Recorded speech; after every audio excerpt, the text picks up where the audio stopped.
for her speech on the legalities and all this about changing the policies. And the president of the board answered back, and it really didn't answer Bernie's questions at all. So then she publicly spoke online, and I sent that to Bernie, and Bernie responded with, that's incredible, you looped some people in, but then unfortunately it fizzled out. But Moms for Liberty and friends, members, we will continue to publicize and push out information about the Mentor school systems, because we have been in the national news now for years, and we will continue to make that happen until the board actually starts voting our way, which they are not. So, and most of your school boards are left-leaning, by the way, in every district in Lake County. Yep. Yes. One more question. Do the school boards pay money to this organization? Yes, they do. I believe it was like $30,000 to $40,000. Yes, for this service. And almost all of our schools have signed up for this service, allowing Neola to write these school policies. And that is their job, to write policy. So, well, thank you very much for listening. Thank you. The sheriff just came in, so I'm going to give him 2 more minutes to relax. I'm going to have Angela Manarino come up here from American for Prosperity, because they're doing things. Does anyone ever listen to Tom Zawitowski on Saturdays? Have you seen how the left are outside of our Republican senators and representatives, telling them to change their vote on things, especially when it comes to Doge? So the Democrats are at the Republican offices protesting, and that's what, Angela, 2 minutes about this? Yeah, I don't even need that, I don't think so. That pretty much sums it up. But essentially, there is this group, Ohio Progressive Leaders Action Coalition, I believe is what they are. And every single Wednesday in Columbus, Cincinnati, and Cleveland, they are protesting outside of Bernie's office. They are calling it Wednesdays at Bernie's. 160,000 calls a day. They're noticing a few senators are getting that kind of rate. We're not entirely sure. When we staked it out last week, they were there around 12:30. And we just want to support Bernie and show him that small little issue that they can to do things. They get paid. They get paid. True. Also true. And I'll drive you guys down. You have signs. Yeah, I have signs. I have, yeah, That's the hardest part when I everything. learned how to Lake County Liberty Coalition taught me how to protest. Thank you, Tom Hack. Thank you very much. He gave me my master's degree in that. So you don't even have your own paint, right? Right, I've got everything. Got everything. But, the month of April is pretty packed, so I'd love for you guys to join us. Yeah. So you do this every Wednesday? So tomorrow's the first day that we're doing it. I don't know if we'll be doing it every Wednesday, but we're going to kind of see how it goes after tomorrow. Are you paying for parking? Now that you're paying Yes. Yeah. We are paying for parking. So if you want to come down and you don't want to drive with me, park at the Key Bank building and we will take care of your parking. We already got that situated. So, I mean, realistically, that's just the reality of politics. So, yeah, that's all I needed. Okay, great. If you guys have any questions or want to come or interested, let me know and I'll give you my card and we'll connect. Thank you. Prosperity. Thank you. Thank you very much. Or any safer with the deportation that's been being done, with ISIS cells being in different locations around the country? Or do you think we still need to be on like a watch for this? Well, it's only the beginning. I think that there's a lot of deep-rooted cartel members throughout the United States, already in safe houses throughout the United States. It's not something in the United States, but there were millions that came across the border. And so that's not going to be done in 6 weeks or really 6 months. There's a lot of people who are embedded already throughout the United States, and that's not just from South America, that's from all over the world. And cartel is midwinter conference, and Tom Homan was there and discussed some of the changes they're going to be making. And so they're important and needed changes today. Like one of the questions I was posed with was, what's going on with Lake County and immigration. And so it's not an easy topic because I'll give you an example. As the Lake County Sheriff's Office, if we were to make a traffic stop and we pull over, there were over 800,000 to 900,000 well, they're not really detainers, but through immigration has placed on a number of things with this individual, and we made a traffic stop and it said, well, immigration wants them. Right now, we would have to call immigration on the phone and say, we have somebody that you want right here at 306 and 84. Are you able to come get them right now?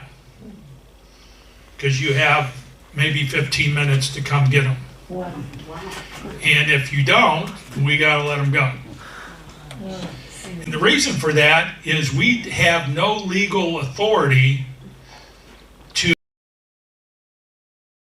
and so a number of our deputies would be certified to be agents for immigration. Yes. And so an extended arm of immigration. And by doing that, if they were on duty or could get there, we would be able to detain them and they could take them to a facility that has immigration inmates. And you hear Sheriff Jones, who's a friend of mine, he's always there with his big cowboy hat and bigger than life, talking about, and he has a sign, immigration, welcome here. And the reason why most sheriff's offices don't house immigration inmates is because of the restrictions. For instance, every year, for our citizens that we arrest, the state comes in and inspects once a year under what's called Ohio minimum jail standards. And they bring in 5 inspectors instead of 1, and they spend an entire week in your facility combing everything through and adding more and more requirements. Why? Because of immigration requirements status that was set up previously under the previous administration. Now, my feeling is our jail should not require higher standards for people who aren't. Now, is there money to be made? Yeah. So if we were to house 100 immigration inmates a day for a year, that would be about $2 to $3 million of revenue. We house maybe 5. We used to house, back in the 90s, we housed 60 a day, and we housed 60 a day for Cuyahoga County because they were overcrowded. So we were housing about 120 inmates a day back in the early 90s when I was the jail administrator, and it was bringing in about $3.5 million. But certainly, of that $3.5 million, at least $2.7 million was revenue that went back to our general fund.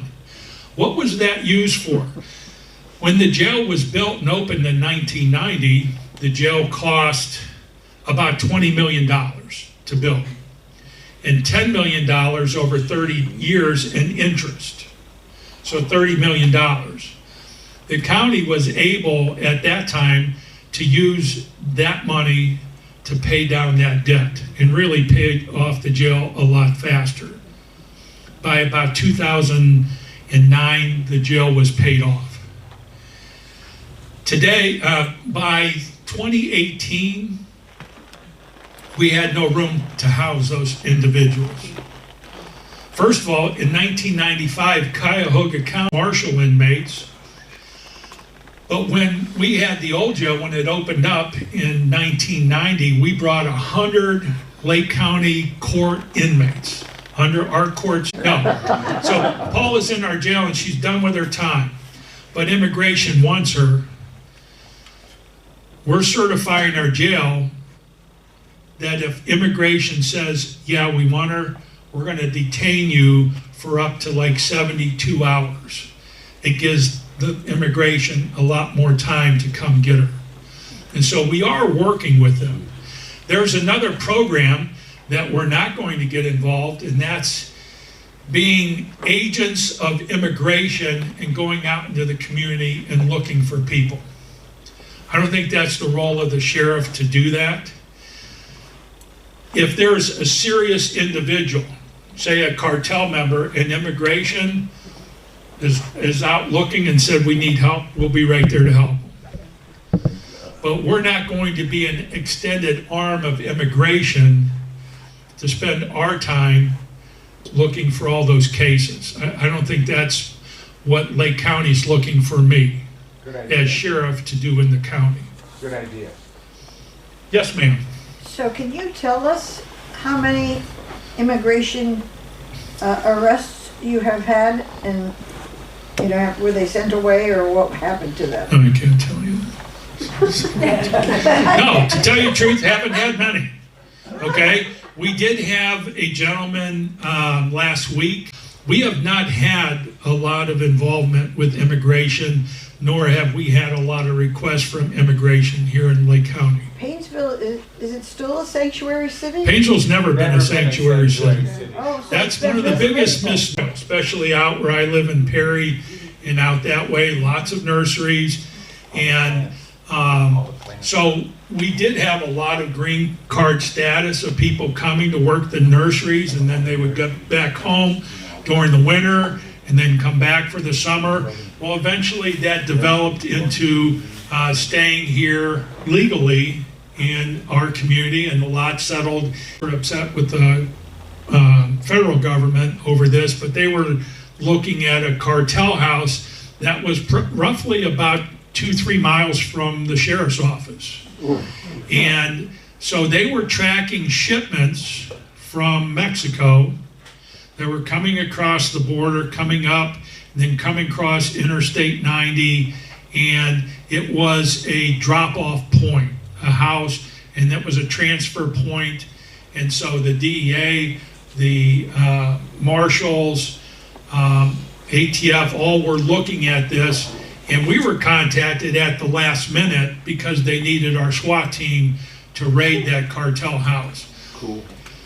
When we raided it, there was information went out ahead of time, so when we hit the house in the middle of the night, there was still food on the table, guns at the doors, but they were gone from the upstairs residence, and they caught them on their way to Pennsylvania is when the truck was finally pulled over. Downstairs was a packing house, but as far as I know, there are no more cartel houses in the Painesville area.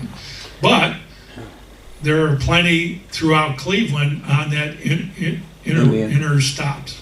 Yes? From the commissioners' meetings, I remember you talking about a big change in Lake County.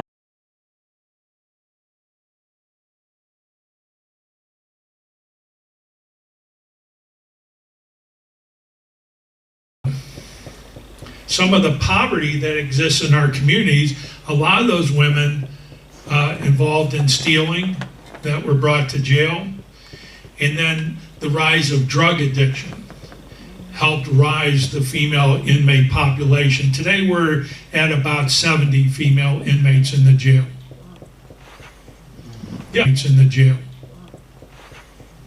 Yeah.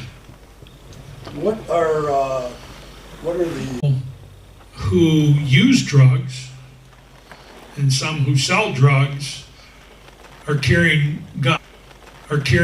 guns in their cars.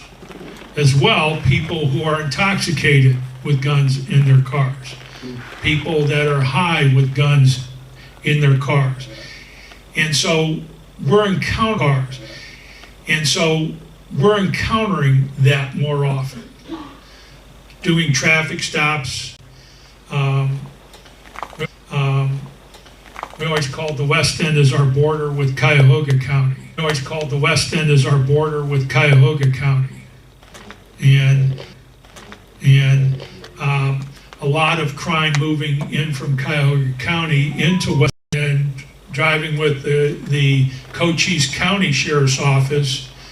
They said in how people come down to the border same day. And so you still have alcoholism, and drunk driving. You have domestic violence, especially in youth here in Lake County. You know, beating up their parents, beating up their grandparents who they live with. And so domestic violence still exists. What has Ohio courts to give, instead of cash bond to assure your appearance in jail, that you're just given a personal bond and promise to appear. And so a lot of that came out of the Ohio Supreme Court actions about 2 years ago, and think everything's okay. Number one, you can't.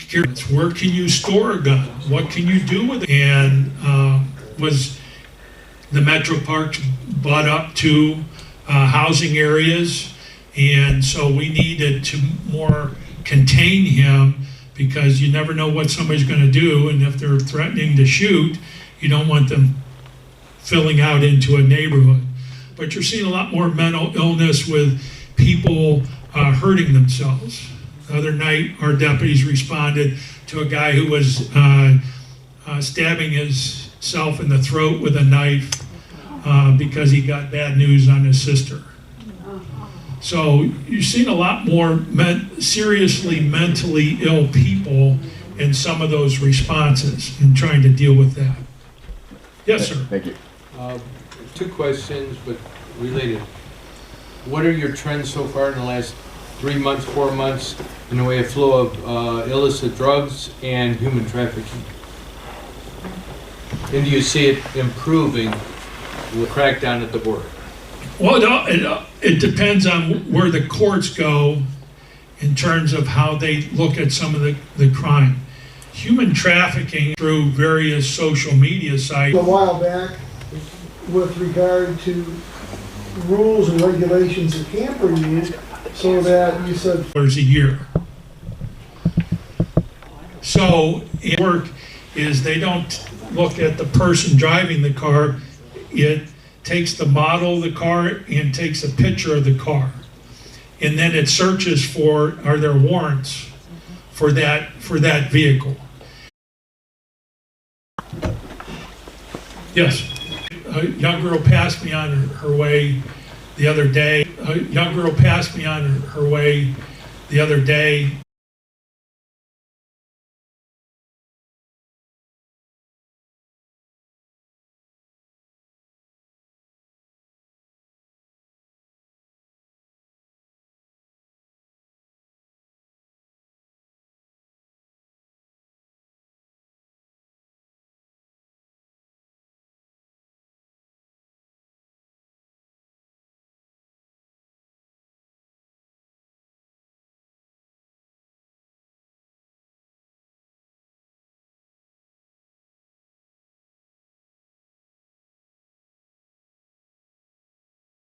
She was going quite fast, putting on her makeup and talking on her cell phone at the same time.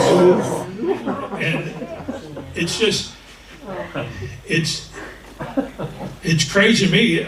Even what people are doing, like if you go out, if you're going out 20 Madison Way, they're fixing the roads, but it used to be called Death Alley. And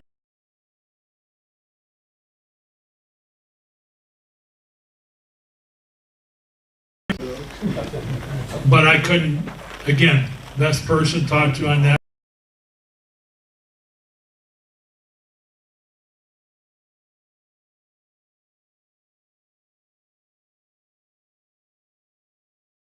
Enforcement are doing is using speed cameras and sending you a ticket. I don't believe in that. And here's why I think it's a money fundraiser. And I don't believe that's the job of law enforcement, to make money off of traffic. Now, we should make a traffic stop, but I don't believe that we should fund government by writing speeding tickets. That's just my own, that's why we're not doing it. Yes, ma'am. God bless you. Am I correct in know or feeling that you can, when you have, if you know an IP address, you can, there's a way you can see where it's at? Is that true? Yes, Okay. and we're getting better and better at that. Great. So, this is on the topic of child, people who target children for their sexual purposes, pornography or whatever that is. Child, I don't know why. Yes. Trafficking, yeah, child trafficking. It's different Mhm. stuff. So, what are your strategies to protect our children from these predators? We're finding their IP and then arresting them because now we know that this IP was involved in that, illegal website or whatever it is on the dark web or something. Well, it is. It's very complicated, and IP addresses are hidden and masked. And it's just like I got a phone call from my own phone the other day. I was calling myself. Well, it was somebody calling to, sell me something. But they masked my own phone number to me. Okay, So I'll answer that. We are training our detectives in a specialized unit, and there's a number throughout the county that, but it's also difficult. Imagine the officer who has to look at that all day and what you go home with. And so that's also pretty brutal. And so you don't want somebody doing that for a long period of time. And so it's trying to manage that. But we are doing that. And it's a more technical. We just got one of our detectives, we've been waiting 5 years to get paid. They're going to go to the Celebrate program, which is in Georgia, is funded. It's very costly. But the federal government will pay for him, and he'll come back with all the equipment to download cell phones and to be able to track some of that. But it's a unique technology resource to be able to do that. Is that federal funding or support in any way on a local level to find these predators? Yeah. So surprising is he kind of was telling us about drug deaths, how many died from drugs. I don't know if you know the number this year or for 24. I don't remember. He told us, but the biggest surprise was how many drug deaths were there in Lake County during President Reagan when they had Just Say No. We were all shocked to find out there was only 3 drug deaths in Lake County during President Reagan. Life has changed so much since the 1980s as a society. You also didn't have cell phones in the 1980s, nor did you have some of the outlets. So to go back and say what they were doing in the 1980s would necessarily work today, it doesn't translate. I wasn't saying that it would work. I just was. Doesn't translate. It was just shocking that the low number in drug use was a high priority during the Reagan administration under Nancy Reagan, if you recall. The last thing I wanted to mention is watching some of these film where they cross the border in Texas and other places with their cars. It is amazing the drugs that are coming across just in cars, how they try to hide it and what they find. Absolutely. We're doing, with some of the county funding for our deputies, we have some interdicting for identifiers and some of the drug trade coming through the county. Yes, sir. I was going to say, can the police track the purchase of an internet router to find the IP address of a child predator? What was the question? Not really. And it's far more, some of the bigger crimes, and this is one of the things that I'm trying to get across to the county today, but that's a good question, is the predators on seniors. And it's not, it's identifying love matches where people think, you know, this person's in love with me, but they want to come over here, so send them money. It is not unusual. We've had so many different individuals who have lost between $100,000 and $1 to some of the internet crimes. And money, but got in one of those schemes and lost all her money. And she was pretty well educated, so it's not like people are dumb or people are... Listen, people are lonely, they're looking for someone to help them. And so it's identifying some of these crimes and getting that message out to the community. Yes, ma'am. Do we have very much homeless people in Lake County? And what happens to them? Yes. We do have a rising population of homelessness. To sleep at night because it was a very cold winter. And they were pretty young, and it was like 2 o'clock. There's breakfast for you. You walk across town. There's lunch. We go into Lafayette Park, and we can sit around there, then have dinner, and then we come back here to sleep at night. And during the we can sit around there, then have dinner, and then we come back here to sleep at night. And during the summer, we can sleep outside. So where that translates to Lake County, there's a lot of churches that have food programs. There's a lot of shelters. And so people do come here because there are services for them. It doesn't make it right, but a lot of mentally ill people that live on the street here. And it's a very sad situation, really. We're hurting society by helping them too much. Yeah. Yes and no. The problem is mental illness is so significant in our communities today. Families at some point can't deal with it, or they have the inability to deal with it. And so there's not funding for mental health services, or it's limited funding unless you have insurance. And so when these people walk away from their homes, they're on the street. And for instance, if somebody comes to jail who is severely mentally ill, it used to be we would get them on mental health medications. But as soon as they would leave, it would be 6 weeks till they could connect up with programs. By that time, they'd fallen off their meds and it would continue. We have worked a lot with Medicare to get people on programming so that they get those services immediately when they get out of jail. But I think we have to do whatever we can to help people who are mentally ill and try to provide services as best as we can, but it's a difficult situation. Okay, 2 more questions. This one and then 1 more. Go ahead. We had a lady in Willoughby who lived on a bench in front of a store for like a whole summer or something.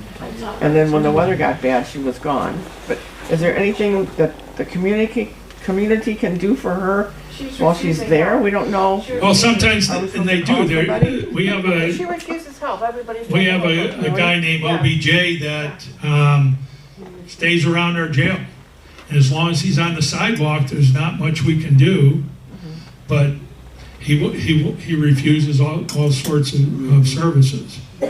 Now you can call Catholic Charities or Salvation Army, and some of those places do have programming.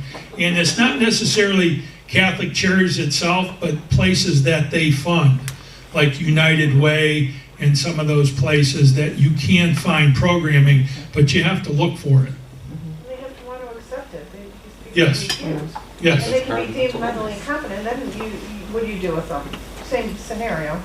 Yeah. If they go in, I've seen her wearing a wristband from she's been in the hospital and released. You go, oh no, that's bad. And then when the architect was done, he gave the plans to a builder and said, go build it in county and going out of business because of poor designs. In county and going out of business because of poor designs. The jail facility itself has just become so, we're pumping in $500,000 a year to keep it afloat.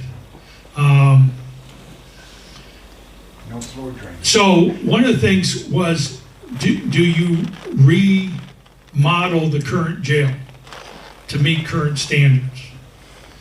Well, that would be about $90 million, today's prices, to do that.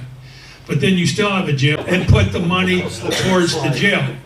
Why that's good for Lake County had $85 million to put down on the jail. Then they went to funding sources. So they had to fund $115 million. They got $60 million on a good rate in 30-year bonds. They also got $55 million on short-term bonds. Under the county's plan, as has been explained to me, the county's investments are bringing in 15% return for the next 5 years guaranteed. They're counting, 15 million. They're counting on 5 million for the general fund. They're taking the other money and they're going to pay down the short-term bonds over the next 5 years to leave the county with a $60 to $70 million debt payment for the next 25 years for the current jail. So they don't have to go for new tax.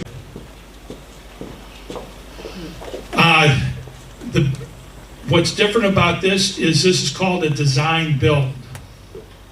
So they take an architect and the builder and they work together on the plans. And so in the end, then the architect, the builder, comes up with what's called GMP, guaranteed minimum price. What's your question? That was good. Are you really happy about this, I would imagine? I'm very, very happy because it's going to expand our mental health services. It's going to, right now, if you go to your school, there's a nurse's office. That's what our medical department is in the current jail. And we have severe medical issues, severe mental health, better than when they first came to our jail.